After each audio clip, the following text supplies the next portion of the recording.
Jeremy Reaves earns another great honor, and the Washington Commanders are primed to repeat one of the few good things that happened during the 2022 offseason in 2023. Diving into all of that, and we're going to get a little bit personal right now on Locked On Commanders. Your daily podcast on the Washington Commanders, part of the Locked On Podcast Network. Your team every day.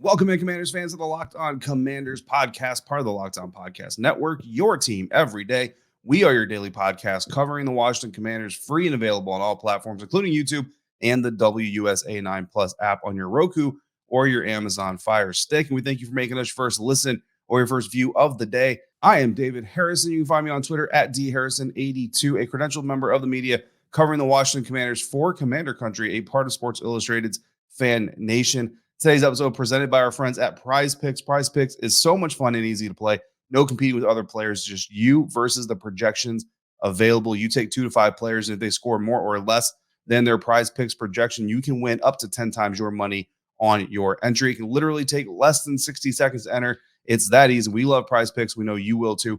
First-time users get a 100% instant deposit match up to $100 with the promo code LOCKEDON at PrizePicks.com. Once again, thank you for making the Locked On Commanders podcast your first listener, your first view of the day. Typically, this is crossover Thursday, but unfortunately, there's no opponent to talk about. So we're going to move forward to some other things. It's full-blown off-season time here on Locked On Commanders, and we are going to be with you 5 days a week throughout the off-season, guys.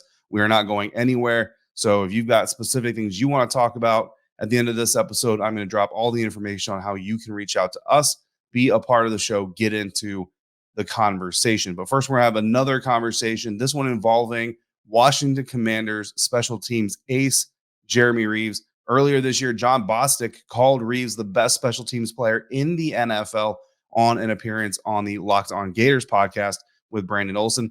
And it appears he's not the only player in the National Football League that feels like that, as Reaves was the only Commanders player named to the Players All-Pro team. Now, what is the Players All-Pro team? You may be asking. This is not the AP All-Pro team, first team All-Pro, second team All-Pro that you hear about every single year and you hear about during Hall of Fame induction ceremonies and all that stuff. No, this is the Players All-Pro team, which was created by the National Football League Players Association, the NFLPA. And according to the NFLPA site, quote, "For too long, we have allowed everyone else to define the best of us as players. That ends now. This year, we made the call with the first Players All-Pro team. We compete against each other all season long, watching hours and hours of film week after week after week, and yet we have never had the opportunity to truly use our expertise to select the best of us. We think it is important that players take the time to define ourselves because so far we have allowed everyone else to either pick or dilute our voices." End quote. That, again, according to the NFLPA website, putting out this all-pro list. President of the NFLPA for the players, J.C. Tretter, points out some flaws in the other NFL honors around, like the Pro Bowl, the NFL Top 100, and I don't think it's a coincidence that this is the Players All-Pro team, and then, of course, you have the AP All-Pro team as well. That is certainly not a coincidence. And Tretter points out that in the Pro Bowl, player votes only count for a third of the total votes. Fans get a vote, coaches and personnel get a vote, players also get a vote, but they only count for 1/3 of that vote. The NFL Top 100, which, let's be honest, a lot of people look at that as kind of the players' opportunity to voice their opinion, claim who's the best of the best among them. Apparently, that's not how the players view it. According to Tretter, again, on the NFLPA website, the NFL Top 100 setup is flawed with linear ranking comparing different positions like quarterbacks versus guard, and then you take them all, stack them 1 to 100, even though they do completely different things, and players don't take it seriously. That is what Tretter said. I agree with the linear flaw. Like, you put up Tom Brady ahead of, I don't know, Devontae Adams. Like, which one's the better athlete? I think you would say Devontae Adams is probably the better athlete, but who's the better football player? Well, they're asked to do completely different things. I think maybe you say Brady's the better overall quarterback in his career, of course, a much longer career. So there's a lot of flaws you can point out there. Certainly agree with Tretter on that point. But I don't necessarily agree with Treader's claim that players don't take it all that seriously, because I have seen some tweets every year after the NFL Top 100 comes out from players that certainly seems like some of them at least take it seriously. I'm sure some of them don't. It's a big population of players, so I'm sure some of them don't. But to say that players don't take it seriously as a wide sweeping claim, I don't think that's actually true. And then he points out that the players All Pro team is the only list voted on completely by players. So here are the rules. And again, this is from the NFLPA site, pointed out by President JC Treader. Here are the rules. Only active NFL players can vote, and only active NFL players and I'm sorry, they all get only one vote. So they can't vote multiple times. If a player in the National Football League misses 5 or more games as of week 15, or missed 5 or more games as of week 15, they are ineligible. So anybody that missed 5 or more games as of week 15, not eligible to be voted for. And they say that is to ensure that they're choosing the best players who had the most impact this season. Being available counts. You heard the cliche, the best ability is availability. That's what the NFLPA is going for here with their players all pro list. Players cannot vote for themselves, and they also cannot vote for their own teammates. And I think that's important there. Players vote for the position group they play in and line up against. The example that they give is that a center, for example, can vote for the best center in the league, the best nose tackle in the league because they face them, the best interior defensive lineman in the league, and the best off-ball linebacker in the league. Can't vote for edge defenders because edge defenders typically not rushing the center, right? He said that they had various player leaders rather, from each team nominate their 2 best special teams players, what they're calling core teamers. And that's where Jeremy Reaves comes in for the ballot, because they wanted the locker room to decide who should represent their team in that position. You're talking gunners, cover guys, stuff like that, not your kickers, your long snappers, your return specialists. You're talking about mostly your cover guys as far as gunners and all that stuff is concerned. And Treader and the NFLPA says it will be the first true representation of players recognizing the best of us. We have media awards like the AP, analytics outfits like PFF, and so many others who think they know best, but check back because only the players to find out who the players and only the players think are truly the best in the NFL this season. That was put out the day prior to the list being released.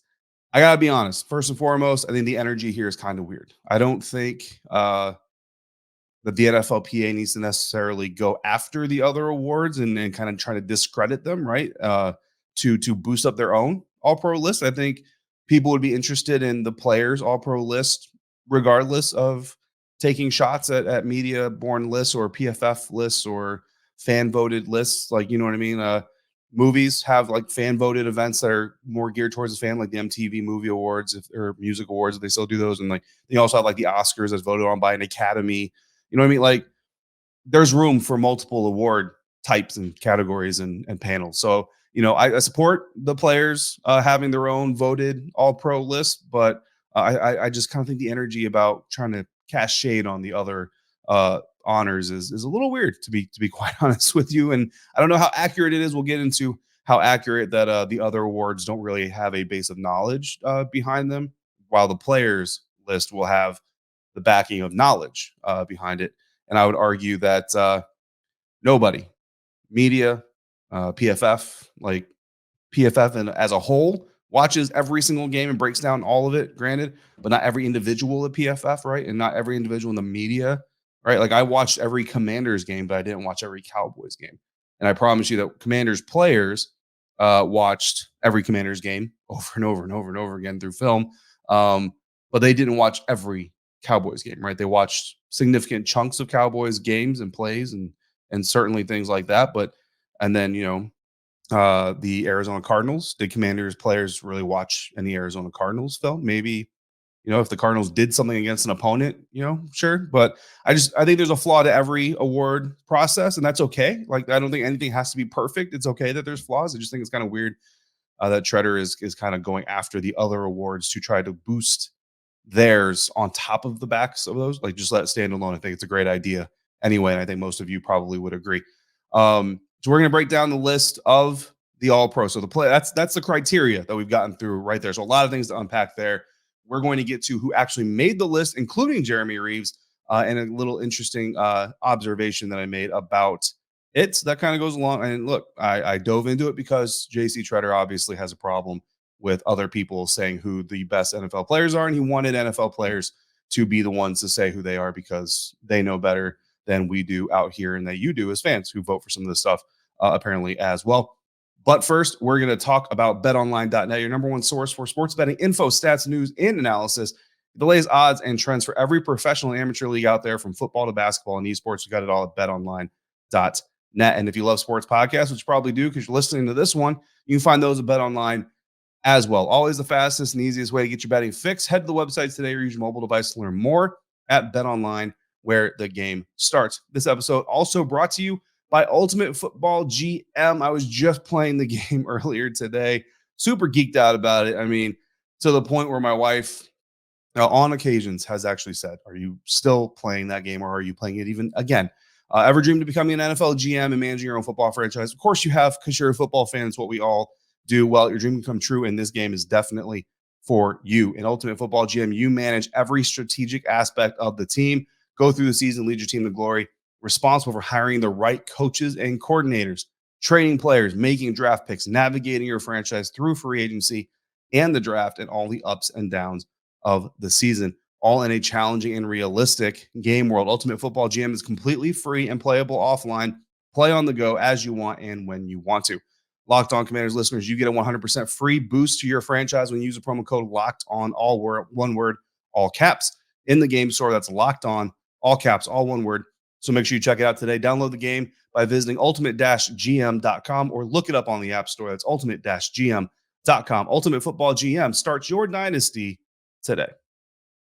JC Treader, of the president of the National Football League Players Association, the NFLPA, wanted to put out an all-pro list voted on by the players. The players know best, and they're sick of all the other people who don't know best saying who the best in the game is. So they wanted to tell you, they want to tell me, they want to tell us who the best in the game is. So who are the best in the game? The best quarterback in the game. First team players all-pro offense. Quarterback, Patrick Mahomes of the Kansas City Chiefs. Tight end, Travis Kelce. Wide receiver, Justin Jefferson and Devontae Adams. Running back, Josh Jacobs. Fullback, Kyle Juszczyk.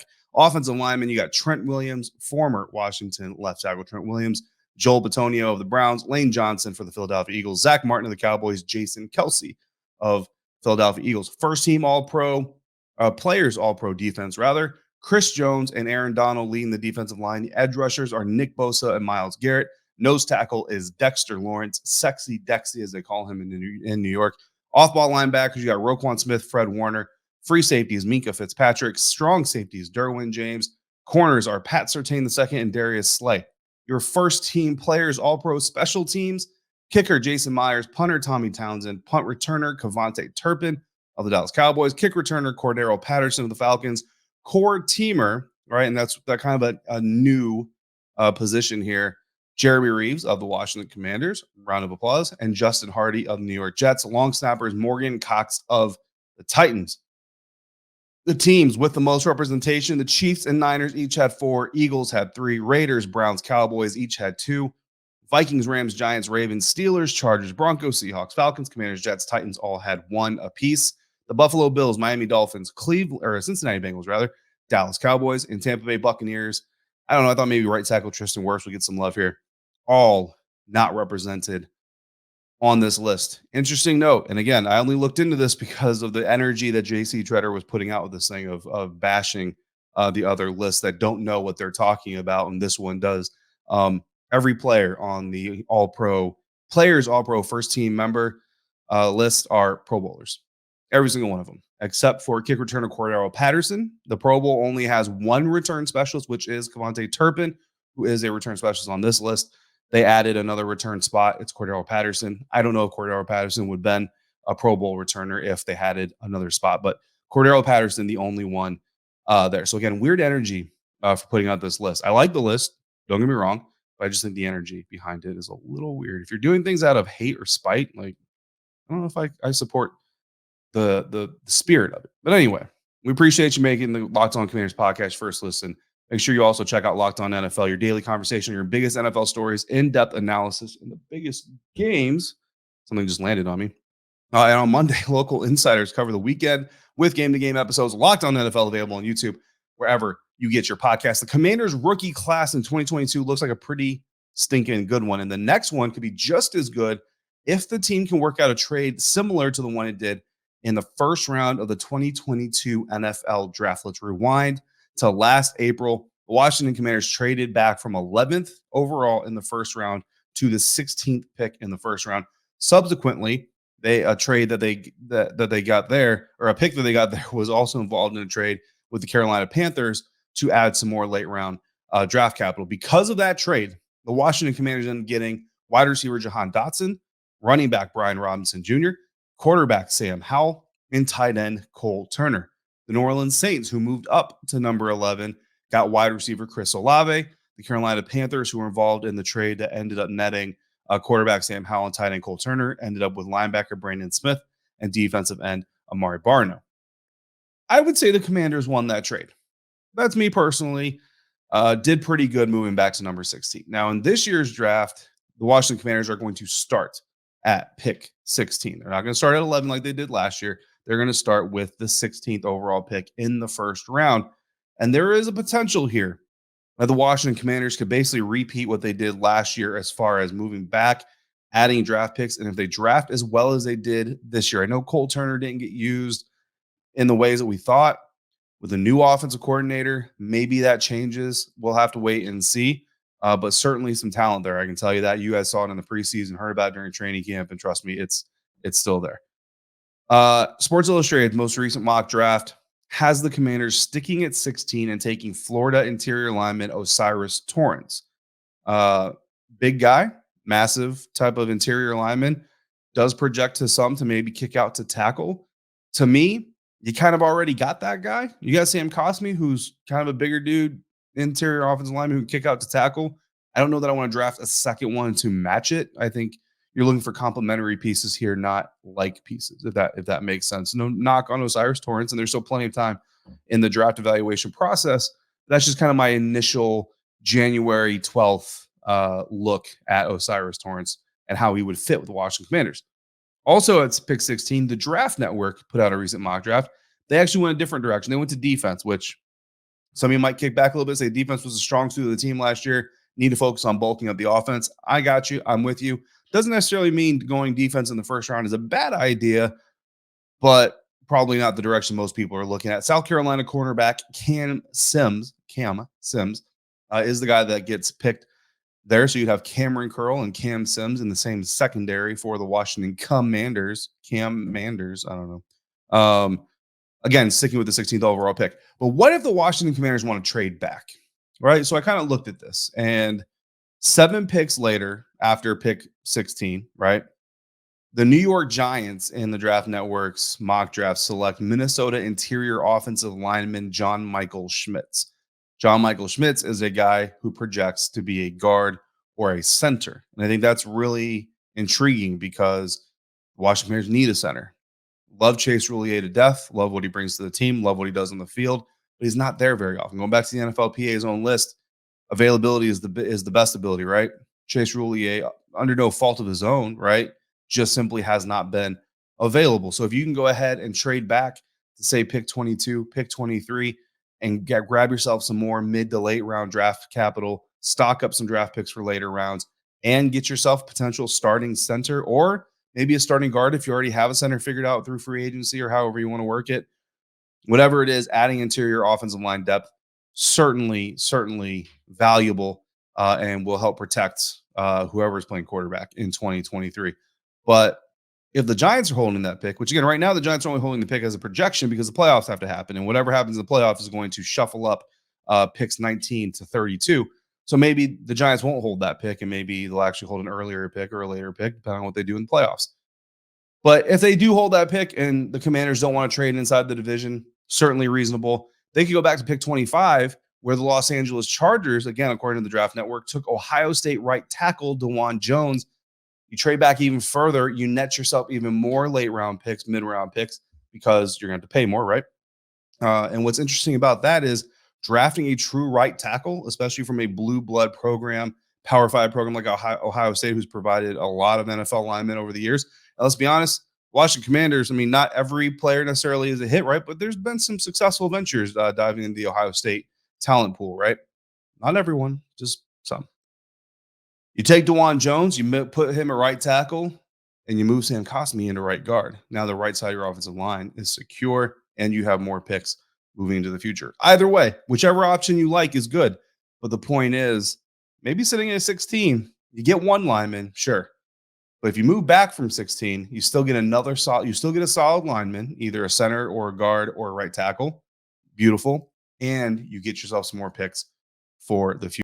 We know that GMs love to wheel and deal during the NFL draft. So just food for thought. We'll talk plenty more about the draft prospects, ideas, trade back scenarios, all of those things, because it's that time of year. And you know what?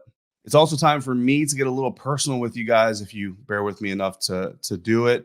But before we do that, we're going to talk about Built Bar. If you're looking for a delicious treat but don't want all the fat and the calories, then you got to try a Built Bar. We just got through the holidays. And I know most people, their goal is to eat a little healthier this year. If you're like me, you want to eat a little healthier, but you don't want to compromise the taste, then you have got to try Built Bars. With Built, healthy is actually tasty. They're so delicious, you're not even going to know that they're good for you. Perfect for any New Year's resolution or just for a snack, even if it's not your New Year's resolution. What makes Built Bar so good? Well, for starters, they're all covered in 100% real chocolate. Real chocolate. Not imitation chocolate, not artificial sweetener chocolate, real chocolate. And they come in unbelievable flavors like churro, peanut butter brownie, and coconut almond. I'm not sure how they do it, but the bars taste like candy bars while maintaining amazing macros if you're into that sort of thing. What's even better is they're healthy. Only 130 calories, 4 grams of sugar with a whopping 17 grams of protein. Now you don't even have to wait to get your box from built.com. You still can go to built.com, but if you just can't wait, go to your local Walmart or Sam's Club, because heading to your nearest Walmart today, go to the pharmacy section. You can get yourself a 4-bar box of cookies and cream, double chocolate, or coconut puffs. And if you're close enough to a Sam's Club, run in there and grab yourself a 13-bar box with our hit flavors, brownie batter, and churro. You'll thank me later. All right, guys, we're going to wrap up today's episode getting a little personal here. We spent a lot of time together, right? You guys let us into your lives, right? You let us into your routines, right? Some of you listen to us on your drive to work, drive to school, drive home from work, school, in your office, in your homes, in the gym, wherever, man, and we appreciate it. And I think that Chris and I are eternally blessed to be in this position, and for you all to allow us into your lives for 1 day, 2 days, 5 days a week. Hopefully it's 5 days a week. If it's not 5 days a week, come on, guys, give us another day. But whatever it is, we are eternally blessed and grateful to have you in enjoying or consuming what we're putting out, and hopefully enjoying it, right? So Tuesday rather, as we're recording this would be yesterday, but Tuesday was kind of the official close to a landmark for me personally. So that's why I want to get a little personal. And you guys, like I said, you share your time with us, so I want to kind of let you in a little bit to my personal story, right? And some of you may have heard this before in bits and pieces, but let's rewind all the way back to why I started doing sports media. And that to do that, you have to go back to April 26, 2012. That's when one of the best people I've ever known on this planet, a very dear friend of mine, was killed in Afghanistan. When that happened, as it often does for people, when a loved one is killed like that and suddenly taken away from you, it rocked me, right? And set me on a path of just trying to figure out what was next. He and I, and for those of you interested, Staff Sergeant Dick Alston Lee, military working dog handler for the United States Army, was killed by an improvised explosive device. He and I go back to our time in Missouri together. We were in Germany together, deployed to Iraq at the same time, and cross paths, right? I mean, just a lot of intersecting experiences. We would always talk about really 3 main things: family, football, and the future. And man, we were gonna run the Army's military war. You don't even know. We were gonna just dominate that thing. And to a certain extent, I achieved a lot of the things that we had talked about trying to do. Um, and I'm super proud of that, you know what I mean? But something that I always did is I carried him with me. But as I kind of started looking forward to saying, what am I going to do past the Army? Because I joined the Army at 17, 20 years as retirement. time. You don't have to retire 20 years, but you can. I didn't want to be one of these guys that spent 40 years in the Army. Not that I didn't love every minute of it. I just wanted something different, right? So I knew I had to figure out what I was going to do next. And again, we always talked football. We always talked future. So I knew what I wanted to do needed to deal with football. Let's be honest. I'm going to say that by that time and age, I was nowhere near being able to join an NFL roster, but we're going to be real with each other. I was never going to join an NFL roster, young or old. Didn't matter. Trust me. Just didn't have the work ethic, honestly. I've got a pretty good work ethic now. Didn't back then. And certainly didn't have the skills. So what's the next best option, right? Well, media. And my entire career, I'd been kind of told by other people when we talk football, like, man, you need to be doing this for a living. You need to be one of the guys on ESPN and all that stuff. And I kind of laughed it off, right? I think a lot of people kind of laughed that kind of thing off. Well, when that happened, eventually I got to the point where I said, you know what, I'm going to do this. And I reached out to some people and I found a site where I started writing for free. And that's kind of crazy because a lot of people say, look, if you are worthy of pay, make sure you get your pay. I decided to go that route to begin with, and I'm not going to take the entire story, right? Ended up graduating from Arizona State University with a bachelor's degree in mass communication and journalism. Uh, Went from that free site to getting a paid gig at another site to getting a paid gig at another site. Eventually, I land here on Locked On Commanders with Chris Russell. He introduces me to Mike Fisher with the Sports Illustrated FanNation group. He brings me on to the site, and 8 seasons later, I'm covering the Washington Commanders for you guys in person on a daily basis and living the dream, quite honestly. And, I wanted to express my gratitude to all of you because something that you guys aren't aware of is I've got a little tradition that I do. It doesn't matter what stadium I'm in or what game it is, what the weather is like, even rain, snow, cold. I walk around the stadium when it's empty. We get in as media, we get to get in a little bit earlier than the fans do. So I take a little bit of a moment, and I walk around the stadium while it's empty.